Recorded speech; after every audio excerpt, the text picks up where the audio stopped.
Salut les amis, j'espère que vous allez bien les amis. Aujourd'hui on se retrouve pour l'essai, comme vous avez pu le voir sur le titre, à la miniature d'une 1M. Je suis très content aujourd'hui de pouvoir essayer ce mythe de chez BMW.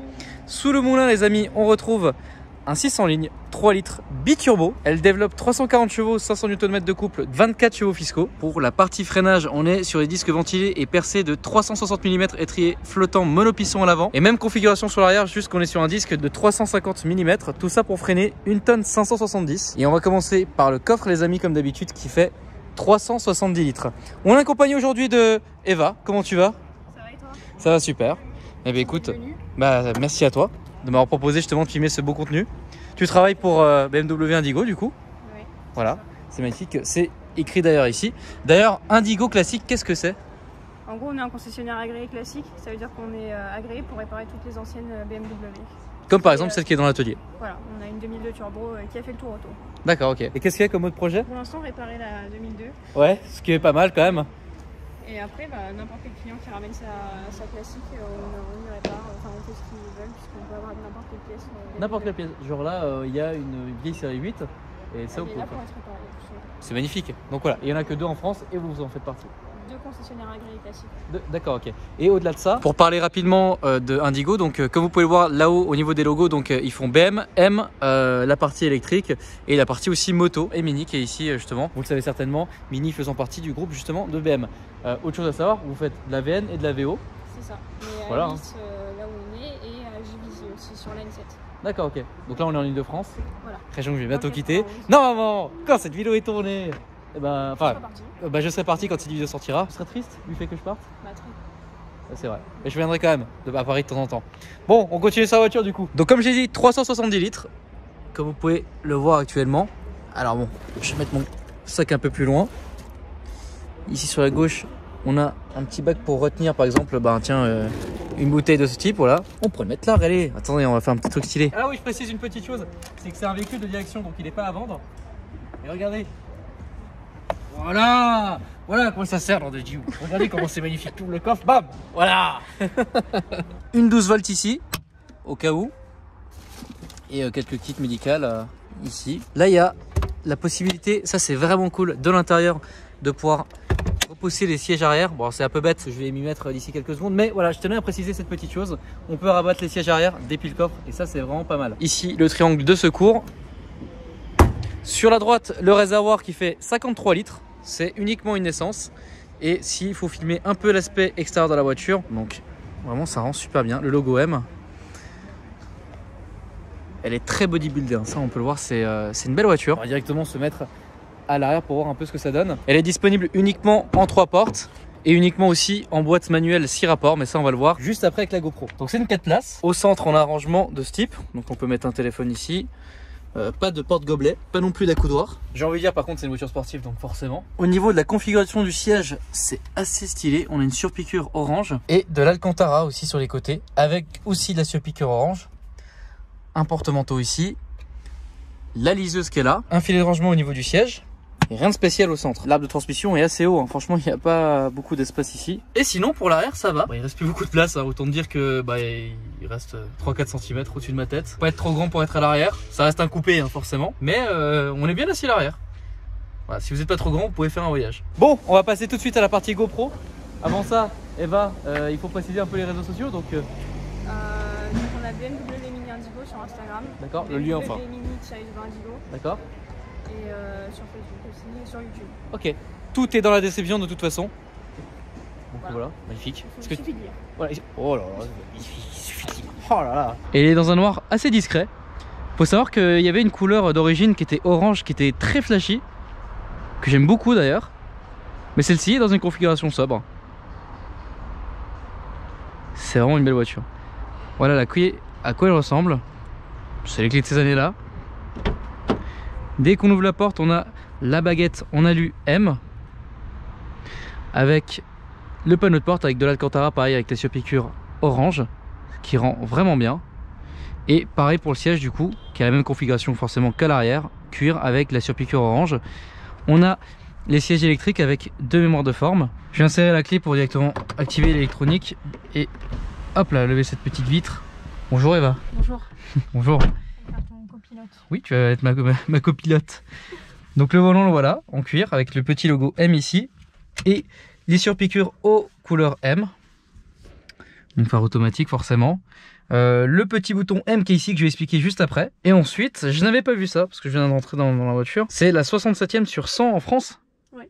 D'accord. Sachez aussi que c'est effectivement une édition assez exclusive. C'est vrai que j'ai pas précisé, mais c'est une voiture qui a été produite entre 2011 et 2012. Donc forcément à une série limitée. Uniquement justement en boîte 6 rapports manuel. Vrai frein à main. En fait, c'est une voiture de puriste. C'est-à-dire qu'il voulait un véhicule vraiment utilisable pour le circuit. C'est un peu ça l'histoire de la voiture. Ouais, voilà, c'est ça. Après, au niveau de l'intérieur, j'ai pas grand chose à expliquer. C'est assez simple, mais le but de cette voiture, je pense que c'est clairement le plaisir de conduite. Et d'ailleurs, c'est pour ça que je vais d'ailleurs directement démarrer la voiture. Voilà. Tu sens que directement, ça va bien se passer, quoi.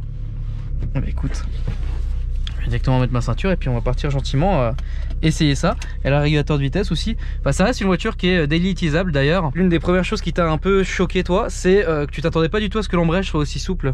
Ouais, franchement, c'est hyper simple à conduire. Ouais, et c'est ce qui m'a aussi étonné quand j'ai dû la déplacer jusqu'à là, et on va le voir tout de suite. Avant ça, juste montrer, voilà, il y a un espace de rangement ici, donc avec allume-cigare et cendrier, et ensuite il y a juste ici, donc putain, il y avait l'option du téléphone comme. C'est-à-dire que si t'es sur le circuit, t'appelles ta femme en même temps, tu vois. Ça c'est pas mal. Et il y a ensuite un rangement en dessous avec une prise USB, un auxiliaire donc 3.5 jack, et là pareil, prise allume-cigare 12 volts. Voilà, un porte-gobelet unique ici parce que ben il y a uniquement un pilote dans la voiture et pas deux. Voilà. Donc et puis après ça, ben, c'est parti. Hein. Bon, je peux pas dire que c'est hyper simple à conduire, hein. C'est-à-dire qu'on n'est pas non plus sur une 208 diesel hein, au niveau de l'embrayage et de la conduite. Mais par contre, la direction elle est pas très assistée. Mais par contre, c'est vrai que c'est assez souple et la direction, alors la direction, je vais pas pouvoir trop te l'expliquer tout de suite, mais d'ici 2-3 minutes, on va voir un peu comment ça se passe. Déjà, on est assez bien assis. En fait, la voiture, c'est être ferme sans être inconfortable. Voilà, c'est vraiment les bons termes que je voulais utiliser. C'est les premières impressions que j'ai. Ah, j'allais mettre le pare-soleil. Très mauvaise idée ça. Dès qu'il aurait filmé toute la vidéo avec son pare-soleil. Bah ça m'est arrivé. Hein. C'est une RS2. Donc voiture déjà exclusive. Et moi, qu'est-ce que je fais? Je mets le pare-soleil. Sortie de confinement, 2 mois sans tournage et j'ai oublié les bons réflexes, tu vois. Et les turbos là on les a sentis, ils commencent à peu près à 1700 tours minute. En fait la voiture a 450 Nm de couple et 50 en overboost. Donc ça c'est voilà, une petite information que je voulais vous donner maintenant. Putain, la circulation parisienne ça m'est pas manqué. Oh putain. Bon, c'est une excellente drifteuse. Vous connaissez certainement Ben, qu'on avait une blanche. Et un jour il m'a fait un drift. Bah en fait c'est simple, au milieu des Champs-Élysées. Donc voilà, c'est un ouf. Hein, avenue Champs-Élysées pour aller sur Georges V. Je m'en souviens encore aujourd'hui, voilà. Donc ça drift bien si vous la maîtrisez très bien, voilà. Moi évidemment...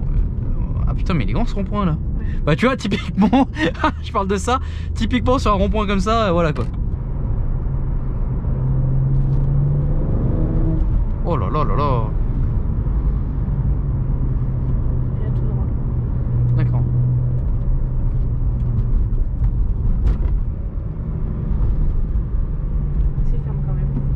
Ouais, c'est ferme. Là, il y a aucun mode. Là, on est en normal. C'est vrai que c'est assez ferme. Enfin, c'est fait pour. C'est vrai que c'est fait pour. Putain, mais c'est le pays du rond-point ici, là. Là, ici à droite. Il y a un peu de monde, mais tu peux te faire plaisir. Ouais, effectivement. Bon, on va appuyer sur le bouton M, hein, puis on va voir ce que ça donne.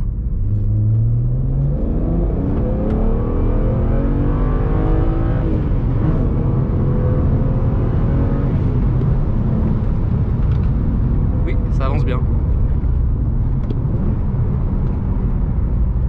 Double dribble. Est-ce que tu as vu que j'emprunte la technique de... Ouais, ça, je vois ça. Est-ce que c'est bien maîtrisé? Il n'y a pas eu d'à-coup, hein? Non, il n'y a pas eu d'à-coup. Il n'y a pas eu d'à-coup. Merci Romain de m'avoir appris cette petite technique. Hein? Ça marche fort, ouais. Ça marche très fort, ouais. Là, franchement, j'espère que je vous ai fait plaisir, les BMistes et les puristes, sur cette petite accélération. Mais ouais, là, oui. Ça marche bien. On va se remettre en normal. Se mettre en 6ème, c'est agréable. Ah! Et là on est bien. Qu'est-ce que t'en penses du coup? Alors on n'a pas désactivé l'ESP bien évidemment. Sachant encore une fois, je le reprécise, hein, c'est un biturbo. Ça pardonne pas. Ça peut donner des coups de raquette assez rapidement. ce n'est pas ma voiture, il y a du monde sur la route, enfin 1000 raisons qui font que voilà, on va pas faire les fous. On a fait 2 belles Axel. Ça tombe bien Axel, Alexandre, enfin voilà. Franchement, je pensais pas que c'était aussi violent. Ah ouais? Bah, moi ce que je trouve assez sympa c'est le côté assez petit en gabarit de la voiture. Bah, par contre, elle est posée. Et par contre ouais, elle est posée, c'est ferme. Le modem que j'ai activé sur le volant juste avant, bah, on sent qu'il y a une différence donc de sensibilité à l'accélérateur.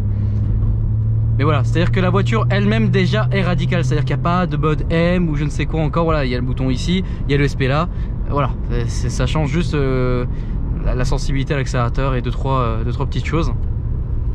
Mais voilà. Bon bah écoutez les amis, on se retrouve tout de suite pour l'outro à la concession. Les amis, on a fini l'essai de cette 1M. Ah oui, c'est petit par rapport à X5. J'ai vraiment kiffé. Merci beaucoup Eva. Encore une fois, viens, on va aller au soleil.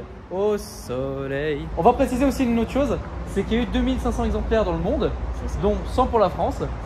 J'ai vraiment aussi adoré l'essai, le fait de titiller les 7000 tours minutes, ce qui s'est passé durant l'essai avec un moteur turbo.